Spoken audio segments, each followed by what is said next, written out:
போதும் செய்வேன், நீர் காட்டும் வழியில் நடப்பேன், பாதம் ஒன்றே பிடிப்பேன் என் அன்பு இயேசுவே. நீர் சொன்னால் போதும் செய்வேன், நீர் காட்டும் வழியில் நடப்பேன், பாதம் ஒன்றே பிடிப்பேன் என் அன்பு இயேசுவே.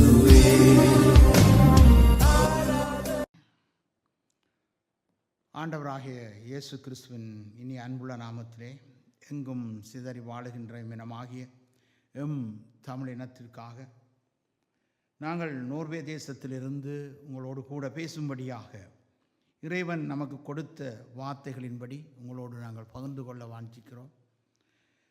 எங்களோடு இணைந்திருக்கிறவர்களும் சரி, உலகமெங்கும் சிதறி இருக்கின்ற 127 நாடுகளுக்கு மேலாய் சிதறி வாழுகின்ற இனமாகிய தமிழினம் மீட்கப்பட வேண்டும் என்பதற்காக நாங்கள் தொடர்ந்தும் இந்த ஊழிய பாதையிலே நோர்வேயிலிருந்து நாங்கள் பேசிக்கொண்டிருக்கிறோம்.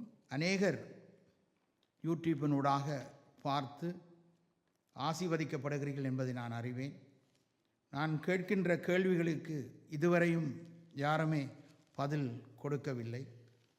வேதத்திலிருந்து அநேக கேள்விகளை உங்கள் மத்தியிலே நான் வைத்து கொண்டு வருகிறேன்.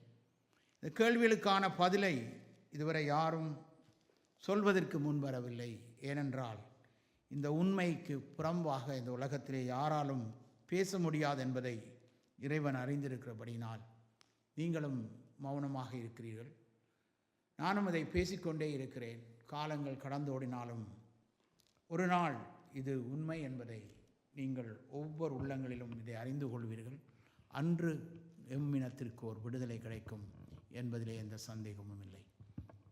இன்றைக்கு எங்களுக்கு விடுதலை கொடுத்த ஆண்டவர் உங்களுக்கும் விடுதலை கொடுப்பதற்காக அவர் இந்த பூமியிலே வந்து எதெல்லாம் இந்த பூமியிலே அவர் செய்தாரோ அவைகளையெல்லாம் நாங்கள் மகிழ்ச்சியாய் வாழும்படி, நாம் ஆசீர்வாதமாய் வாழும்படி, நாம் உண்ண வேண்டும், உடுக்க வேண்டும், உண்டு வாழ வேண்டும் என்று எல்லாவற்றையும் அவர் படைத்திருக்கிறார்.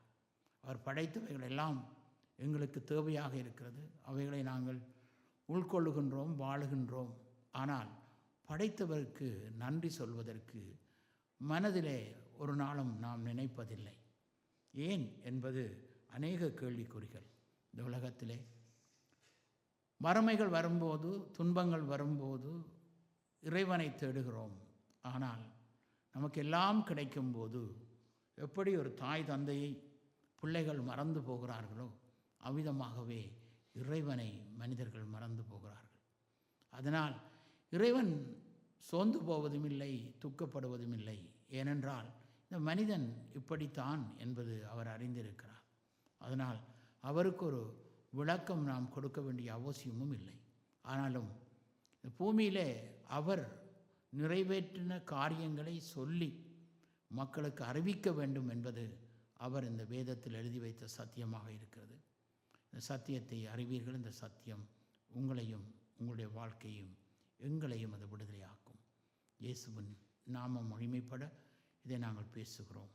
கர்த்தர் தாமே உங்களை இந்த செய்தியினூடாக உங்கள் ஆத்மீகத்தை, சரீரத்தை, ஆவியை விடுதலையாக்குவாராக.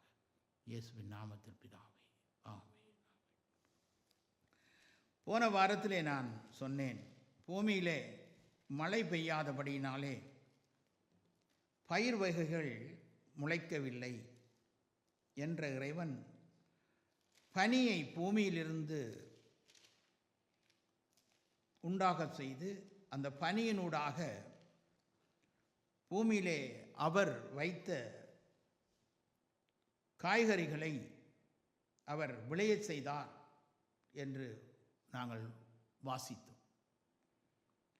அந்த மனிதனை தேவன் பண்படுத்த வேண்டும், காக்க வேண்டும் என்பதற்காக மனிதனை படைத்தார் என்று நாங்கள் வேதத்திலே வாசிக்கிறோம். தேவனாகிய கர்த்தர் மனுஷனை நோக்கி, நீ தோட்டத்துள்ள சகல விருட்சத்தின் கனியையும் புசிக்கலாம், ஆனாலும் நன்மை தீதுமை அறியத்தக்க விருட்சத்தின் கனியை புசிக்க வேண்டாம், நீ அதை புசிக்கும் நாளிலே சாகவே சாவாய் என்று இங்கே அவர் எழுதி வைத்தார். ஆனால் மனிதனோ நன்மைக்கு பயன்படுத்த வேண்டிய அநேக காரியங்களை தீமைக்கு அவன் பயன்படுத்தி கொண்டிருக்கின்றான்.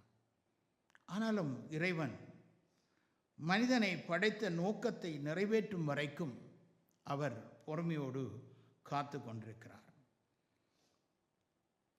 மனிதன் தனிமையாக இருப்பது நல்லதில்லை என்று அவர் அறிந்து அவனுக்கு ஏற்ற துணையை உண்டாக்கினார் என்று போன வாரத்திலே நாங்கள் வாசித்தோம். அவருடைய 2 பிள்ளைகள், காயின், ஆபேல் என்ற 2 பிள்ளைகள் தேவ ஆலயத்திற்குள் பலியிடும்படி ஆண்டவர் சொல்லவில்லை, காணிக்கையை கொண்டு வரும்படி ஆண்டவர் கேட்கவில்லை.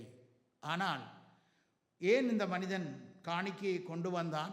ஏன் இந்த காணிக்கையை தேவன் அங்கீகரித்ததினாலே அவனுக்குள் எரிச்சல் உண்டாயிற்று. அதனால் அவன் ஒருவனை கொலை செய்தான். அந்த கொலை பழியோடு அந்த மனிதன் இந்த பூமியிலே வாழ்ந்தான் என்று நாங்கள் வேதத்திலே வாசிக்கிறோம். அவ்விதமாக வந்த மனிதனுடைய வாழ்விலே மீண்டும் ஆதாம் ஏவாளுக்கு இன்னொரு பிள்ளையை, சேத்து என்ற ஒரு பிள்ளையை கொடுத்து அந்த பிள்ளையினூடாக இந்த பூமியிலே ஒரு நல்ல சந்ததி உருவாக வேண்டும் என்று அவர் விரும்பினார். ஆனால் மனிதனோ மீண்டும் மீண்டும் மீண்டும் இறைவனுக்கு விரோதமாகவே அவன் செயல்பட்டு கொண்டிருந்தான். என்றால் ஒரு மனிதனுக்கு ஒரு மனிதன் விரோதமாகவே அவன் வாழ்கிறதை நாங்கள் பார்க்கிறோம். சொந்த சகோதரர்கள், முதல் இந்த கொலை நடந்ததே ஒரு சொந்த அண்ணன் தம்பியை கொன்றதுதான் இந்த சரித்திர வரலாறாக வருகிறது. இதுவும் ஒரு காணிக்கையிலே தான் இதை செய்தான் என்று சொல்லப்பட்டிருக்கிறது.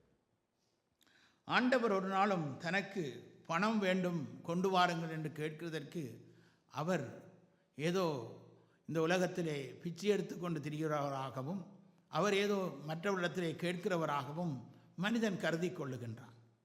ஆனால் இறைவன் ஒருபோதும் ஒரு மனிதனிடத்திலும் தனக்கு இன்னது வேண்டும் என்று அவர் கேட்கவில்லை.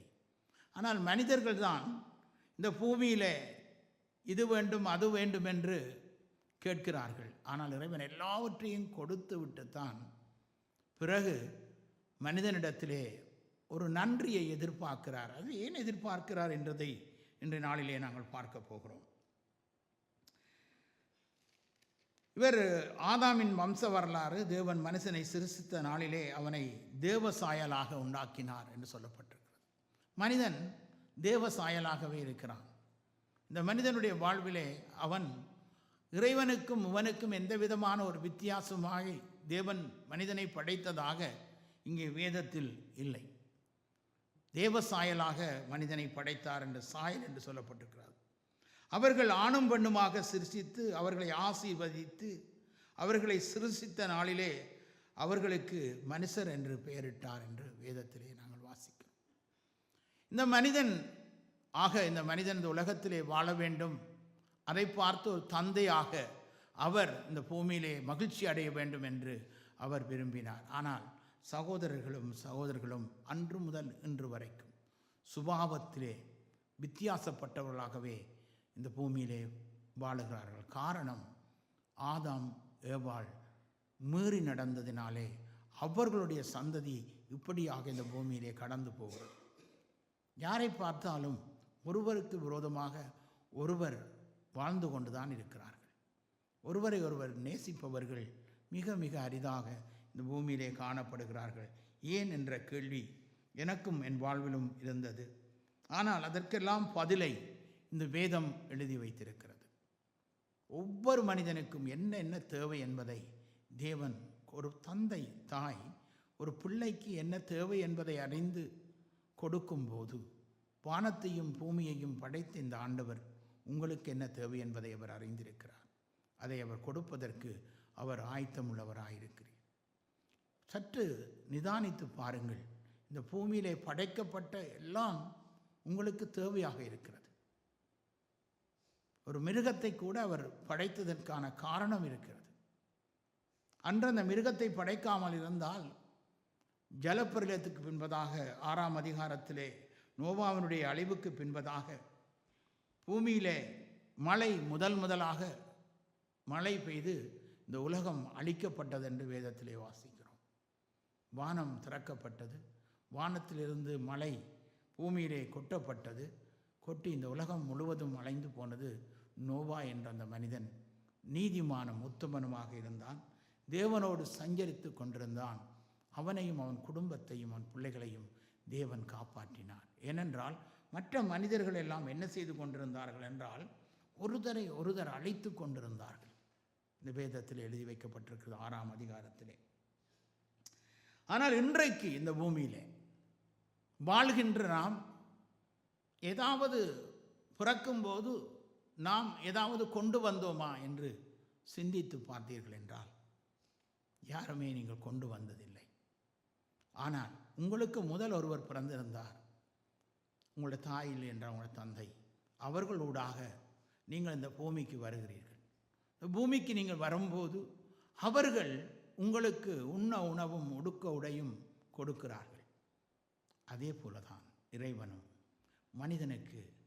மனிதனை உண்டாக்கின போதே அந்த மனிதனுக்கு என்னெல்லாம் தேவை என்பதை அறிந்து அதை கொடுத்து அவர்களை ஆசீர்வதித்தார் என்று வேதத்திலே நாங்கள் வாசிக்கிறோம்.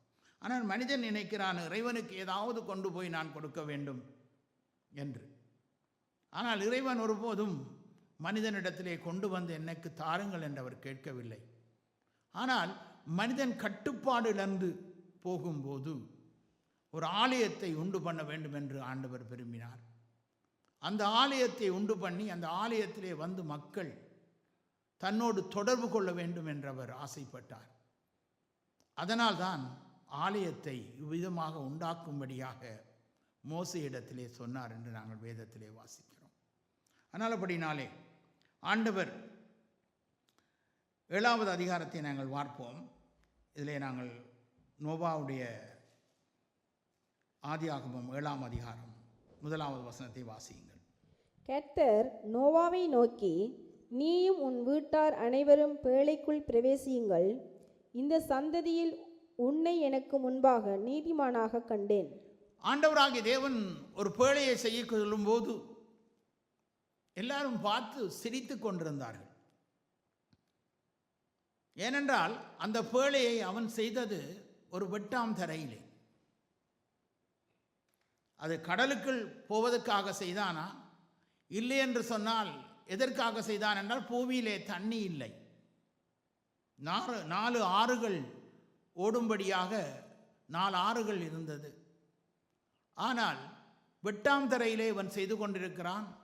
அந்த இடத்திலே அவன் என்ன பேசி கொண்டிருக்கிறான் என்றால், ஜனங்களை பார்த்து இந்த உலகத்திலே ஒரு அழிவு வரப்போகிறது, இந்த அழிவில் இருந்து உங்களை காக்க வேண்டும் என்று இறைவன் விரும்புகிறார்.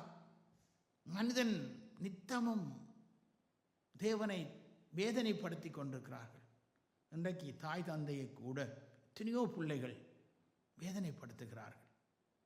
எவ்வளவோ கஷ்டப்பட்டு பெற்றெடுத்து எவ்வளவோ அவர்களுக்கு வேண்டும் என்று தங்களுடைய நேரங்களை செலவழித்து எவ்வளவோ செய்கிறார்கள். ஆனால் ஏன் என்னை பெற்றாய் என்று கேட்டவர்களே அநேகர் உண்டு இந்த பூமியிலே. இறைவனை பார்த்து கூட மனிதனை ஏன் நீர் என்னை படைத்தீர் என்று கேட்கிறவன் கூட இந்த பூமியில் உண்டு. அவர் ஏன் படைத்தார்? அவர் ஒழுங்காக நேர்த்தியாக இந்த பூமியிலே நீ வாழ வேண்டும் என்று படைத்தார். அதை தான் இங்கே சொல்ல வருகிறார் ஆண்டவர். அப்பொழுது 2வது வசனம், பூமியின் மீதெங்கும் வித்தை உயிரோடே காக்கும் பொருட்டு, வித்தை உயிரோடு காக்கும் பொருட்டு நீ சுத்தமான சகல மிருகங்களிலும் ஆணும் பெண்ணுமாக எவ்வளவு யோடும், சுத்தமல்லாத மிருகங்களில் ஆணும் பெண்ணுமாக ஒவ்வொரு யோடும், ஆகாயத்து பறவைகளிலும் சேவலும் பேடுமாக எவ்வளவு யோடும் உன்னிடத்தில் சேர்த்துக்கொள். பாருங்கள், ஆண்டவர் படைத்து இந்த பூமியை அழிப்பதற்கு முன்பதாக, ஜலப்பிரளயத்தினால் அழிப்பதற்கு முன்பதாக ஒரு மனிதனை அவர் நீதிமானாய் கண்டு, அந்த நீதிமான் என்ற அந்த மனிதனூடாக மீண்டும் இந்த பூமியிலே ஒரு சந்ததியை உருவாக்க வேண்டும் என்று அவர் செயல்படும் பொழுது அவர் தனியாக ஒன்றையும் அந்த பேழைக்குள்ளே சேர்த்துக்கொள்ளும்படி செய்யவில்லை. வித்துக்கள் இந்த பூமியிலே உருவாக வேண்டும், இப்படித்தான் உருவாக வேண்டும் என்று ஆண்டவர் விரும்பினார். நோவாவுக்கு 3 பிள்ளைகள் இருந்தது. 3 மருமக்களோடு சேர்த்துத்தான் அவர் பேழைக்குள்ளே 8 பேரை காப்பாற்றினார். இன்றைக்கும் ஆண்டவர் மனிதனை காப்பாற்ற ஒரு குடும்பத்திலே, ஒரு குடும்பம் என்ற அந்த பேழைக்குள்ளே அவர்களை காப்பாற்றும்படியாக ஜோடு ஜோடாக, ஏனென்றால் இந்த சந்ததி அழிந்து போகக்கூடாது என்பதற்காக, மிருகத்தை கூட, சேவல், கோழி இதெல்லாம் இதில் எழுதி வைக்கப்பட்டிருக்கிறது. எல்லா மிருகங்களின் பேரும் இருக்கிறது இந்த வேதத்திலே.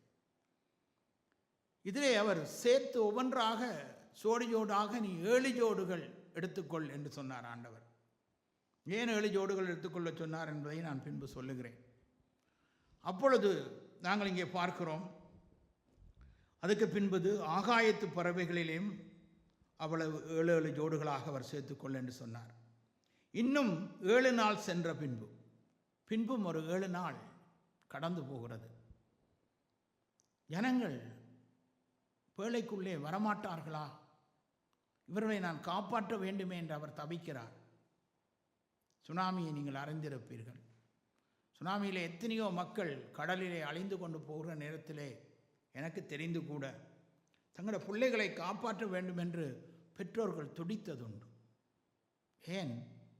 இந்த சுனாமி அலை வந்து ஜனங்களை அள்ளிக்கொண்டு போகும்போது எத்தனை உயிர்கள் போனது. ஆனால் மிகுதி உயிர்கள் காக்கப்பட்டிருக்கிறபடினால்தான் இன்றைக்கு ஒரு தேசம், இலங்கை தேசம் இருக்கிறது. அதுகூட சொல்லுகிறார்கள், இந்தியாவிலே யாரோ ஒரு மனிதன் சொல்லுகிறார்கள்,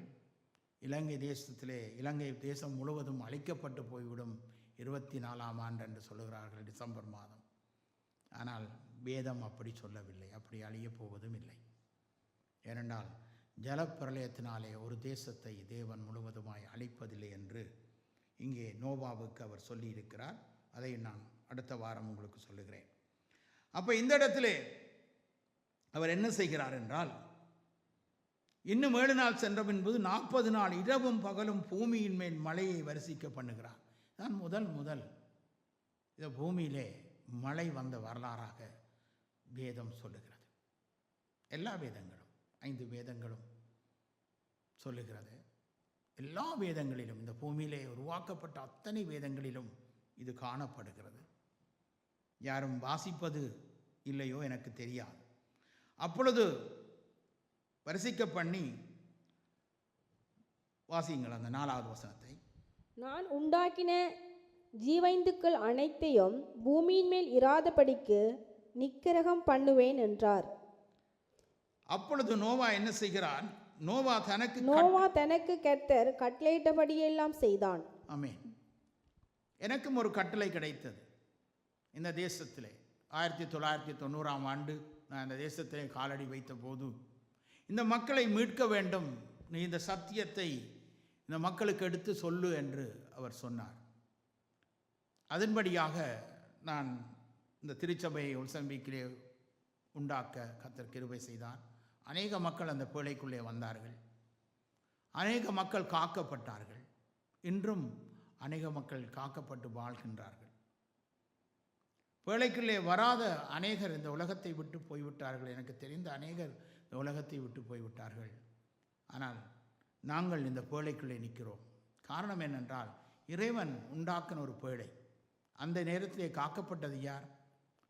தன் குடும்பத்தை, உங்கள் குடும்பங்களை காப்பாற்றுவதற்கு தான் இறைவன். மற்றவருடைய குடும்பத்தை காப்பாற்றுவதற்கு இறைவன் உங்களை அழைக்கவில்லை. நீங்கள் நீதிமானாக இருந்தால், நீங்கள் உண்மையுள்ளவர்களாக இருந்தால், உங்கள் குடும்பத்தை நீங்கள் காத்துக்கொள்ள முடியும் என்பதை தான் இங்கே நோவாவின் ஊடாக தேவன் சொல்ல வருகிறார். அன்று தாயும் தந்தையும் அந்த பிள்ளைக்கு சரியான வழியை காண்பிக்காததினாலே, இறைவனுக்கு அவர்கள் கீழ்ப்படியாததினாலே தங்களுடைய ஒரு பிள்ளையை இழக்க வேண்டிய ஒரு சூழ்நிலைக்குள்ளாக அன்று காயின் சொந்த சகோதரனை கொலை செய்கிறதை நாங்கள் பார்க்கிறோம். தேவாலயத்திலே காணிக்கை அங்கீகரிக்கப்படாததினாலே அவன் கொலை செய்கிறதை நாங்கள் பார்க்கிறோம். என்றால் ஏதோ ஒன்றை கடவுளுக்கு கொண்டு வந்து கொடுக்கலாம் என்று அவன் வருகிறான். ஆனால் ஆபேலோ முதன்மையானதை, எங்கள் வாழ்க்கையிலே எது முதல் எங்களுக்கு இருக்கிறது? காலை எழுந்தவுடன் இறைவன் எங்களுக்கு முதலாய் காணப்பட வேண்டும். ஏனென்றால் காலை நாம் எழும்புவதும் நாங்கள் தூங்குவதும் இறைவனுடைய கரத்திலே இருக்கிறது. அந்த இறைவனை ஒரு தாய் தந்தை, சில நேரங்களிலே நான் பார்ப்பேன் என் வீட்டிலே, இவன் சலமோன் நித்திர உள்ள என்றால் இவவும் கொஞ்சம் அதை வை இதை வைன்னு சொல்லிக்கொண்டே இருப்பாள். ஏன்னா ஒரு பிள்ளையை குறித்த ஒரு பாரம் ஒரு தாய் தந்தைக்கு இருக்குது. அதே போல் தான் இறைவனும் எங்களை குறித்த ஒரு பாரம் அவருக்கு. நாங்கள் இந்த பூமியிலே காக்கப்பட வேண்டும். நீடித்த நாட்கள் இந்த பூமியிலே நாங்கள் வாழ வேண்டும். நாங்கள் வாழ்ந்து சுகமாய் இருக்க வேண்டும், ஆரோக்கியமாய் வாழ வேண்டும் என்பதற்கான ஆரோக்கியமான எத்தனையோ வழிகளை இறைவன் எங்களுக்கு வைத்திருந்தும் நாம் அந்த ஆரோக்கியமான பாதையிலே போவதில்லை. கத்தி தேவை நம்முடைய வாழ்விலே, ஆனால் அதை எதுக்கு பாவிக்கப் போகிறாய் என்பதை நீங்கள் தான் முடிவு செய்ய வேண்டும். இறைவன் நமக்கு தேவை, இறைவன் எதற்கு உங்களுக்கு தேவை என்று நீங்கள் தான் முடிவு பண்ணிக்கொள்ள வேண்டும். இன்றைக்கு எத்தனையோ கோடி பணங்களை ஆலயங்களிலே கொண்டு கொட்டுகிறார்கள். என்ன பிரயோஜனம்? என்ன பிரயோஜனம் அதனால்? எத்தனையோ பேர் பசியோடு பட்டினியோடு சாப்பாடு இல்லாமல் கிடக்கிறார்கள். ஆலயத்திலே பணம் இருக்கிறது, ஆலயத்திலே கோடிக்கணக்கான பணம் இருக்கிறது. கிறிஸ்தவ மார்க்கத்திலும் தான். ரோம் பட்டணத்திலே கோடி கோடி பணங்களை எல்லா ஆலயங்களிலும் சேர்த்து ரோமிலே கொண்டு போய் வைத்து அந்த பணத்தை அவர்கள் அனுபவித்து கொண்டிருக்கிறார்கள். போட்டவனோ, காணிக்கை போட்டவனோ பசியோடும் பட்டினியோடும் வாழ்ந்து கொண்டிருக்கின்றான். சற்று சிந்தியுங்கள். இறைவன் இந்த தண்ணீரை உண்டாக்கினார், காற்றை உண்டாக்கினார். இவர்கள்தான் அதை விற்று காசாக்குகிறார்கள். இறைவன் காசு கேட்கவில்லை. அன்பான தேவச்சனமே, இறைவனை தேடுகிற ஒருவனுக்கும் ஒரு நன்மையும் குறைபடாது. 12 வயதிலிருந்து நான் இதை அறிந்து வருகிறேன். அதனால் தான் இதை படிக்க நான் வாஞ்சித்தேன், படித்தேன். படித்து பட்டம் பெற்றதினால் நான் இதை பேசவில்லை. இது உண்மையான தேவ வார்த்தை. இதை உண்மையாய் இதை நன்மை என்று ஒருவர் ஏற்றுக்கொண்டால் அவர் ஆத்மி ஆத்தும சரீரத்திலே பூரணமாக 2 பேரும் ஒருமனப்பட்டவளாக இருக்க வேண்டும். வேதம் அப்படித்தான் சொல்லுகிறது. காக்க பண்படுத்தத்தான் ஒரு கணவனை ஆண்டவர் படைத்தார் என்று வேதம் சொல்லுகிறது. அவன் காக்க வேண்டும், பண்படுத்த வேண்டும், பாதுகாக்க வேண்டும். இது வேதம் நமக்கு சொல்லுகிறது. அப்போ நோவா அந்த நீதிமானாக இருந்தபடினாலே அந்த 3 மகனும் 3 மருமக்களும் இந்த பேழைக்குள்ளே காக்கப்பட்டார்கள். ஒரு தகப்பன், ஒரு தாய் சரியான பாதையிலே முதலாவது தகப்பன் என்று வேதம் சொல்லுகிறது. நல்லவனாவதும் தீயவனாவதும் அன்னை வளர்க்கையிலே பிள்ளைகள் நல்லதாகவும் கெட்டதாவதும் ஒரு தாய் தகப்பன் வளர்க்கும் அந்த வளர்ப்பிலே தான் இருக்கிறது என்று வேதம் சொல்லுகிறது. இந்த வேதத்தில் எழுதி வைக்கிறது, தாயைப் போல பிள்ளை நூலைப் போல சீலை என்று சொல்லி ஏசாயா தீர்க்கதரிசியின் புத்தகத்தில் எழுதி வைக்கப்பட்டிருக்கிறது. நீங்கள் மாற்ற முடியாது, உங்களால் மாற்றவும் செயல்படுத்தவும் முடியாது. இறைவன் ஒருவர் ஒவ்வொரு உள்ளங்களிலும் இறங்கினால், உங்கள் உள்ளங்களுக்குள்ளே இறைவன் இறங்கினால் உங்கள் வாழ்க்கை மாறும். என் வாழ்க்கை அப்படித்தான் மாறினது. 30 வயசு வரைக்கும் நான் ஏதாவது யாரும் எனக்கு சொல்லிவிட்டார், அவளுக்கு ஏதாவது செய்யாமல் நான் வீட்டை திரும்பி போகவே மாட்டேன். அப்படிப்பட்ட ஒரு மனிதனாக நான் இருந்தேன். இந்த வேதம் என் வாழ்வை மாற்றியது. இந்த வேதத்தின்படி என் பிள்ளைகளை நான் வளர்க்க முற்பட்டேன். இன்றைக்கு அந்த பிள்ளைகளுக்கு நல்ல ஒரு நிலையை இறைவன் கொடுத்திருக்கிறார். இப்போவும் அதுதான். நான் காலையிலே என் பிள்ளைகளோடு பேசுவதைத்தான் உங்களோடு பேசுகிறேன். என்னில் பிழை இருந்தால் நீங்கள் வந்து என்னோடு பேசலாம், நான் திருந்துவதற்கு ஆயத்தமாக இருக்கிறேன் என்று சொல்லுங்கள். இறைவன் மேலே இருந்து கீழே இறங்கி வந்தார் என்று வேதம் சொல்லுகிறது. நாங்கள் மண்ணிலே உண்டானவர்கள், நாங்கள் தாழ்மைப்படுவதற்கு ஒன்றுமில்லை. இறைவன் தன்னை தாழ்த்தினார். அதனால்தான் அவர் இறைவன். அதை தான் நாங்கள் அறிய வேண்டும். அவர் எவ்வளவு எங்களை தன்னை தாழ்த்தி இந்த பூமியிலே வந்து இறங்கி இஸ்ரவேல் என்ற அந்த மதிய தேசத்திலே, அவர் யூதா கோத்திரம் கிடையாதவர். அவருடைய வரலாற்றை நீங்கள் வாசித்து பார்த்தீர்கள் என்றால் அவர் சேத் சந்ததியிலே வந்தவர், காயினுடைய சந்ததியிலே வரவில்லை. அவர் நோவாவினுடைய ஒரு பிள்ளை வழியாக தான் இந்த பூமிக்கு அவர் வருகிறார். நோவா சேத்தினுடைய பிள்ளை, காயினுடைய பிள்ளை அல்ல. நோவான்ற தாய் தகப்பன் இங்கே இருக்கிறார்கள். 500 ஆண்டுகளுக்கு மேலாக, நோவாவுக்கு 500 வயது இருக்கும்போது தான் இந்த பூமி அழிவே வருகிறது. அதற்கு முன்பு ஆதாம் 960 வருடங்கள் வாழ்ந்ததாக வேதம் சொல்லுகிறது. வேற வல்லுநர்கள் சொல்லுகிறார்கள், ஆராய்ச்சிகள் சொல்லுகிறது, இதை மெய் என்று சொல்லுகிறது. இந்த மெய்யான இறைவனை விட்டுவிட்டு பொய்யான வழியிலே மனிதன் போய்கொண்டிருக்கிறான். அதனால்தான் மனிதர்களுக்கு துன்பமும் வேதனையும் வாழ்விலே பெறுகிறது. என் வாழ்க்கையிலே 12 வயதிலே நான் கிறிஸ்துவை அறிந்திருந்தேன். ஆனால் நான் திருமணம் பண்ணும்போதோ நான் கிறிஸ்துவத்துக்குள்ளாக இல்லாமல் என்னுடைய வாழ்க்கையிலே இன்னொரு பாதையை நாங்கள் தெரிந்து கொண்ட போதுதான் வாழ்க்கை சின்னாபின்னமாகிறது. சரியான பாதையிலே, இறைவன் கொடுக்கிற பாதையிலே, இறைவன் கொடுக்கிற வழியிலே எதுவும் வாழ்க்கைக்கு இறைவன் கொடுத்திருக்கிறார். அந்நிய நுகத்தோடு நீ நுகையாதே என்று வேதம் சொல்லுகிறது. இறைவன் வாழுகின்ற ஒரு மனிதனோடு ஒரு வாழ்க்கை அமைந்தால், அந்த 2 பேரும் இறைவனை தேடினால் அந்த வீட்டுக்குள் சமாதானம், சந்தோஷம், மகிழ்ச்சி எல்லாம் தானாக வரும். நாங்களாக எங்களோட மாமிசத்திலே நாம் எங்களுக்கு ஒரு வாழ்வை தேடிவிட்டு நாம் மற்றவர்களை குறை சொல்லி கொண்டிருக்கக்கூடாது, இறைவனை குறை சொல்லக்கூடாது. அதான் உங்களுக்கு சொன்னேன், கத்தி நல்லது, ஆனால் எதற்கு நீங்கள் பாவிக்க வேண்டும் என்பதை நீங்கள் முடிவு பண்ண வேண்டும். எங்களோட நாட்டிலே, இந்திய நாடுகளிலே, எங்கள் நாடுகளில் எப்படியாவது ஒரு பொம்பளை பிள்ளை யாருக்காவது தள்ளி விட வேண்டும், யாருக்காவது கட்டி கொடுத்து விட வேண்டும் என்று கொடுத்து விடுகிறார்களே தவிர அவருடைய வாழ்க்கைக்கு அது சரியாக இருக்குமா என்று தீர்மானிக்க பெற்றோர்கள் தவறிவிடுகிறார்கள்.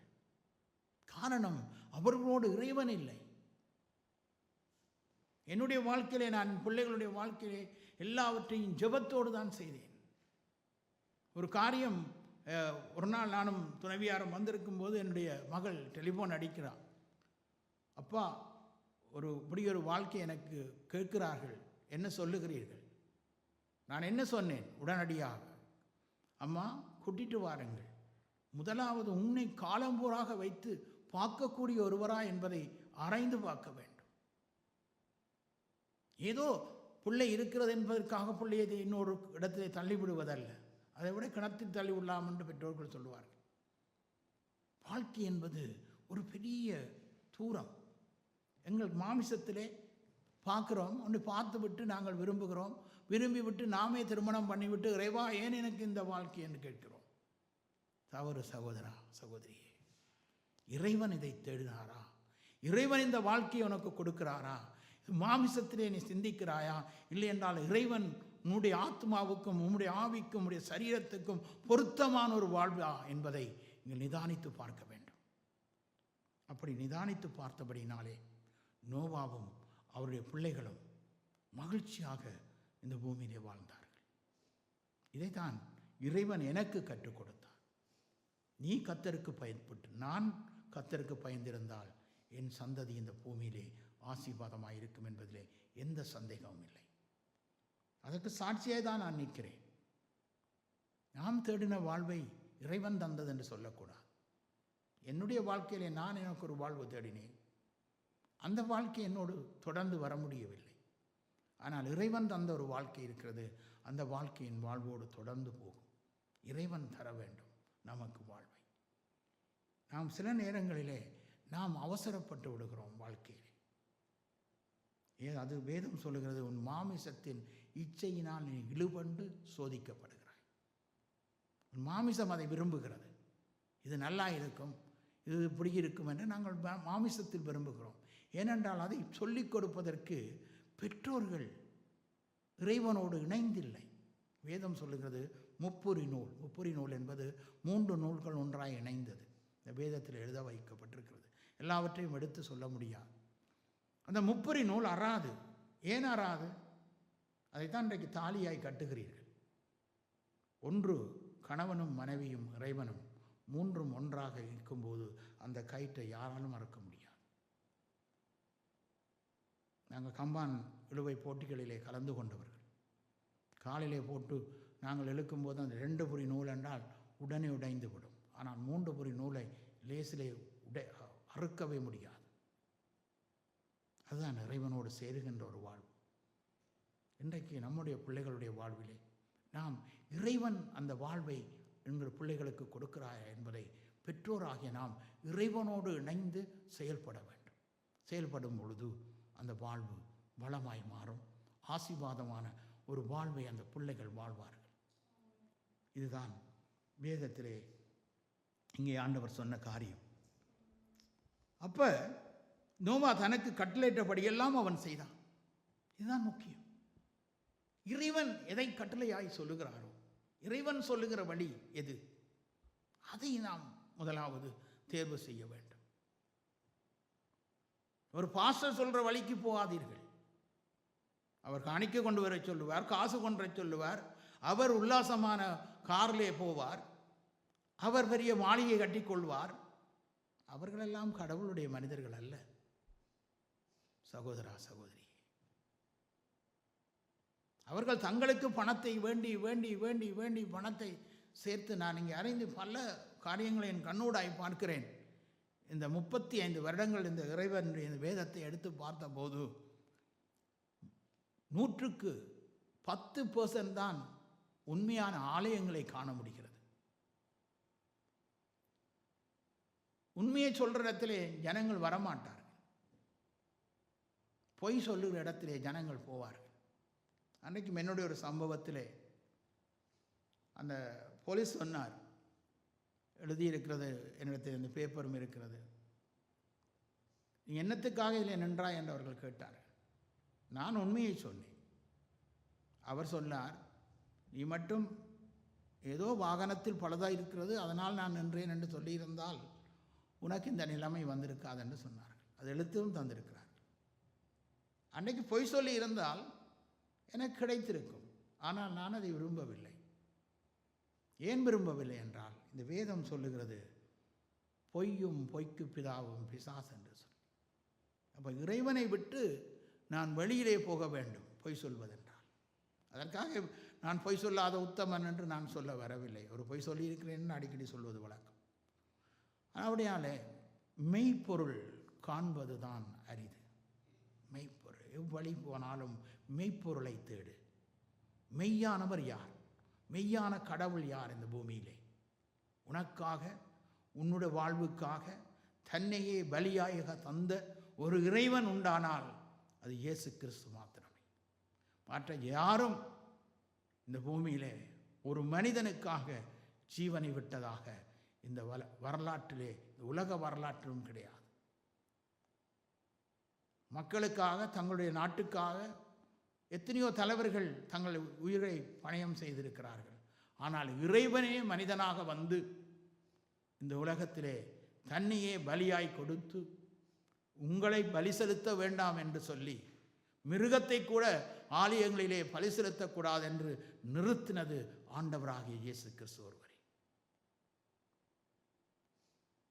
நான் காசியிலிருந்து ராமேஸ்வரம் வரைக்கும் போனதாக நான் சொல்லியிருக்கிறேன். வெளியில் பார்த்தீங்கன்னா கோயிலில் போய் பாருங்கள், இந்தியாவில் இல்லை இலங்கையிலும் சரி, எத்தனை பேர் பிச்சை எடுத்துக்கொண்டு வெளியில் இருக்கிறார்கள்.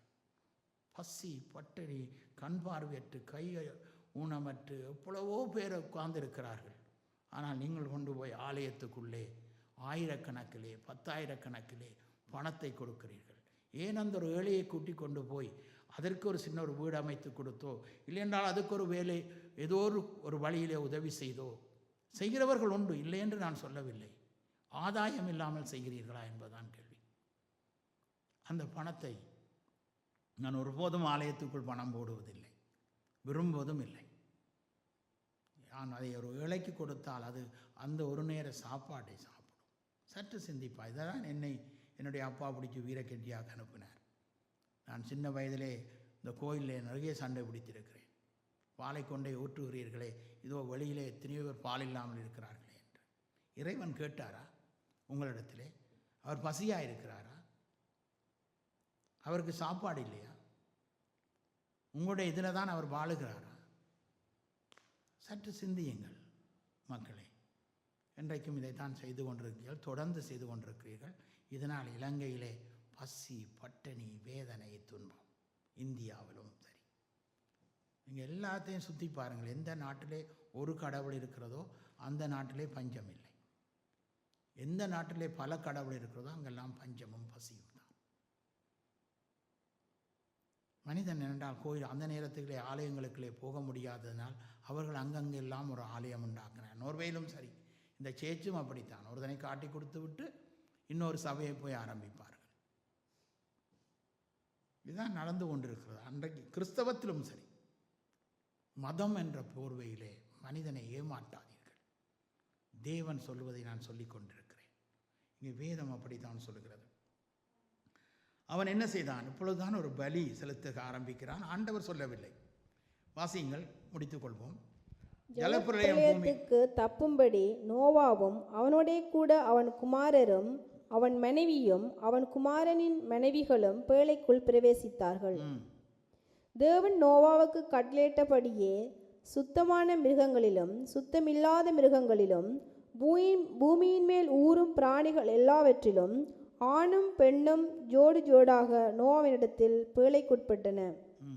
7 நாள் சென்ற பின்பு பூமியின் மேல் ஜலப்பிரளயம் உண்டாயிற்று. நோவாவுக்கு 600ஆம் வயதாகும் வருஷம் 2ஆம் மாதம் 17ஆம் தேதியாகிய அந்நாளிலே மகா ஆழத்தின் ஊற்று கண்களெல்லாம் பிளந்தன, வானத்தின் மதகுகள் திறவுண்டன. 40 நாள் இரவும் பகலும் பூமியின் மேல் பெருமழை பெய்தது. அன்றைய தினமே நோவாவும் நோவாவின் குமாரராகிய சேதும் காமும் யாப்பேத்தும் அவர்களுடனே கூட நோவாவின் மனைவியும் அவன் குமாரனின் 3 மனைவிகளும் பேழைக்குள் பிரவேசித்தார்கள். ஆமென். அப்பொழுது இந்த உலகத்திலே பெரும் அழிவு, இதே காரியம் மழையால் அழிய போகிறதல்ல. இந்த பூமி நோவாவின் காலத்தில் நடந்தது எப்படியோ அப்படியே மனுஷகுமாரன் வரும் காலத்திலும் நடக்கும் என்று வேதம் சொல்லுகிறது. அது வரைக்கும் இந்த பூமி காக்கப்பட்டிருக்க வேண்டும் என்று இறைவன் விரும்பி இந்த பூமியை காத்து கொண்டிருக்கிறார். இது நடக்கப் போகிறது, நடந்தே தீரும். அதுக்கு முன்பதாக இந்த வேதம் சொல்லுகிறது, பூமி எங்கும் இந்த இயேசு கிறிஸ்துவனுடைய சுவிசேஷம் எங்கும் பிரசங்கிக்கப்படும், அப்பொழுது இந்த பூமிக்கு முடிவு வரும் என்று. முடிவென்றால் என்ன? இந்த பூமி புதிதாய் மாற்றப்படும். இந்த பூமியிலே மனிதன் வாழத்தான் போகிறான், மனிதன் இருக்கத்தான் போகிறான். மனிதனுடைய வாழ்வு நீடித்த நாட்களாய் இருக்கத்தான் போகிறது. 1000 வருடங்கள் மனிதன் வாழத்தான் போகின்றான். மரணம் என்பது மனிதனுக்கு நியமிக்கப்பட்டதல்ல. மரணத்தை மனிதன் விரும்புகிறான், அது அவனுக்கு கொடுக்கப்படுகிறது. யார் மரணத்தை விரும்பவில்லையோ அவர்களுக்கு மரணம் வராது. யார் விரும்புகிறீர்களோ அது உங்களுக்கு கொடுக்கப்படும். அப்படிதான் இந்த வேதம் சொல்லுகிறது. நோவாவுக்கு 600 வயசு ஒரு மனிதன் வாழ்ந்தான். ஒரு இடத்திலும் இவ்வளவு காலம்தான் மனிதனுக்கென்று எந்த வேதங்களிலும் எழுதி வைக்கப்படவில்லை. எல்லா வேதங்களையும் படித்திருக்கிறேன். நான் போதும் சொல்லுவேன், எந்த வேதம் வேணுமென்றாலும் வாருங்கள், பேசி பார்க்கலாம். நான் அந்த வேதங்களை படித்து விட்டு தான் வந்து சொல்லிக் கொண்டிருக்கிறேன். அதை இந்த யூடியூப்பினூடாக சொல்வதற்கு காரணம், உலகத்தில் உள்ள எம்மினமாகிய எம் தமிழினம் இதை அறிந்தால் எமக்கு ஒரு நாடு இருக்கும், எம்முடைய வாழ்வு சுகமாயிருக்கும், நாம் சந்தோஷமாய் மகிழ்ச்சியாய் இந்த பூமியிலே வாழ முடியும். அதற்கு முன்பதாக நாங்கள் சொல்லிக்கொண்டே இருக்கிறோம். அப்படித்தான் அன்று நோவா 120 வருடங்கள், அவருக்கு எத்தனை வயதிலே ஆரம்பித்தான், எத்தனை வயதிலே அவன் மீண்டும் 120 வருடங்கள் இந்த பூமியிலே இதை சொல்லிக்கொண்டே இருந்தான். ஆனால் ஜலப்பிரளயம் வந்து இந்த பூமியை அழித்து கொண்டு போகும் வரையும் அவர்கள் உணராதிருந்தார்கள்.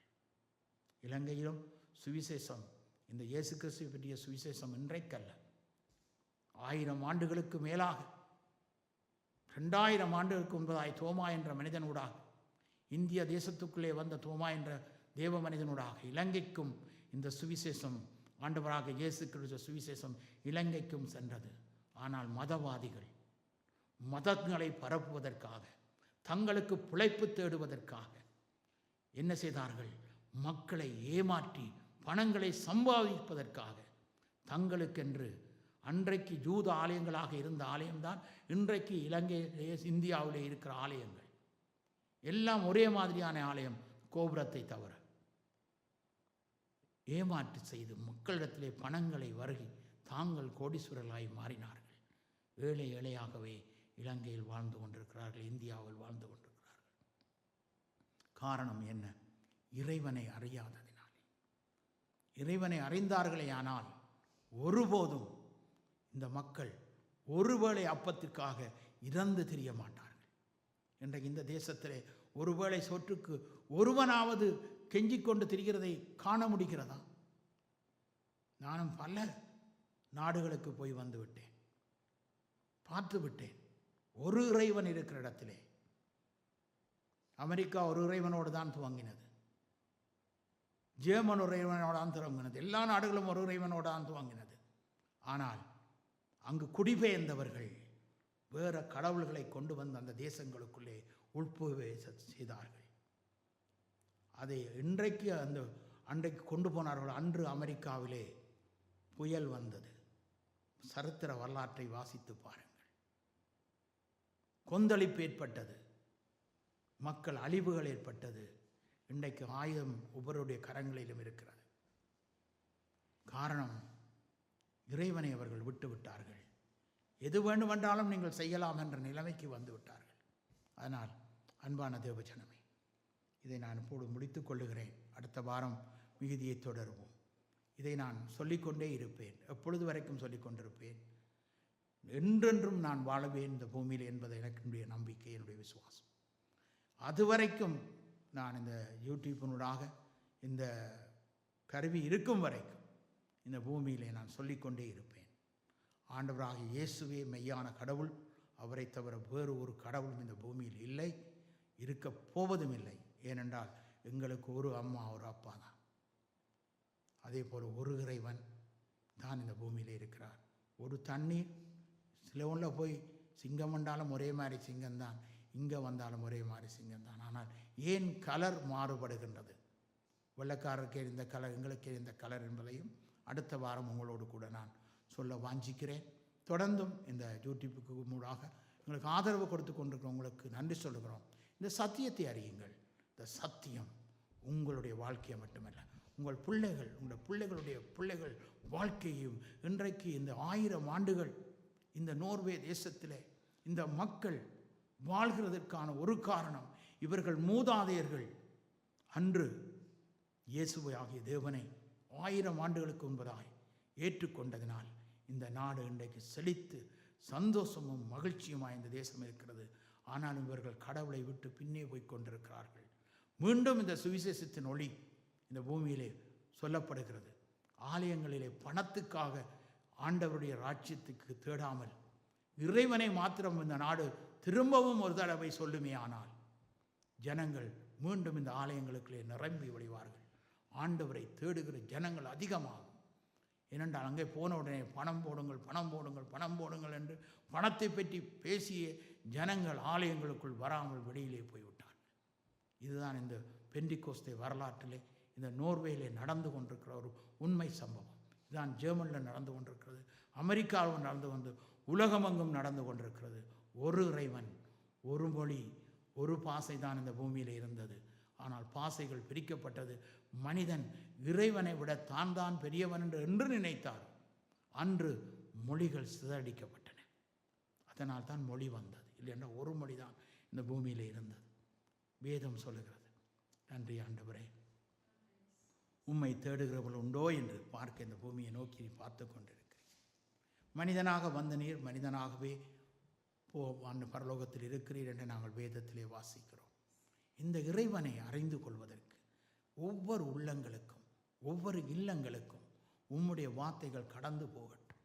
அந்த வார்த்தைகளின் ஊடாக உம்மை அறிந்து கொண்டு இந்த பூமியிலே வாழுகின்ற ஒவ்வொரு மனிதர்களும் சமாதானம், மகிழ்ச்சி, சந்தோஷத்தினால் நிறைந்தவர்களாய் பூமியில் இருக்கும் நாளளவும் நன்மையும் ஆண்டவரை கிருபையும் பெருகட்டும். அப்பா, இயேசுவின் நாமத்தினாலே இந்த தேசத்துக்காக, இலங்கை தேசத்திற்காக, உலகமெங்கும் இருக்கிற ஜனங்களுக்காக, எம்மினமாகிய தமிழ் இனத்திற்காக 13 கோடி தமிழ் மக்கள் இருந்தும் ஆண்டவரை வறுமையில் வாடுகின்ற மக்கள் கிட்டத்தட்ட 10 கோடி மக்கள் வறுமையில் வாடுகிறார்கள்.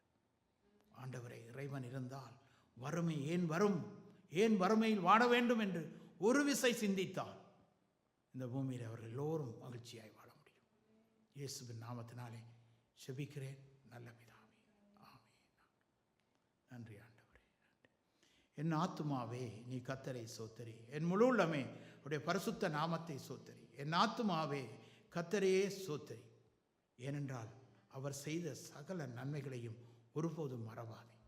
ஏனென்றால் உன் அக்கிரமங்களை எல்லாம் அவர் மன்னித்தார், உன் நோய்களை எல்லாம் அவர் குணமாக்கினார், உன்னை அழிவுக்கு விலக்கி மீட்டார், கிருபையினாலும் இரக்கங்களினாலும் உன்னை முடிசூட்டினார், நன்மையினாலும் வாயை அவர் ஒவ்வொரு நாளும் திருப்தியாக்குகிறார், நல்ல உணவை உனக்கு தருகிறார், நன்மையினாலும் வாயை அவர் திருப்தியாக்குகிறார், கழுகுக்கு சமமாக உம்முடைய வயதை வாழ வயதாய் மாற்றுகிறார்.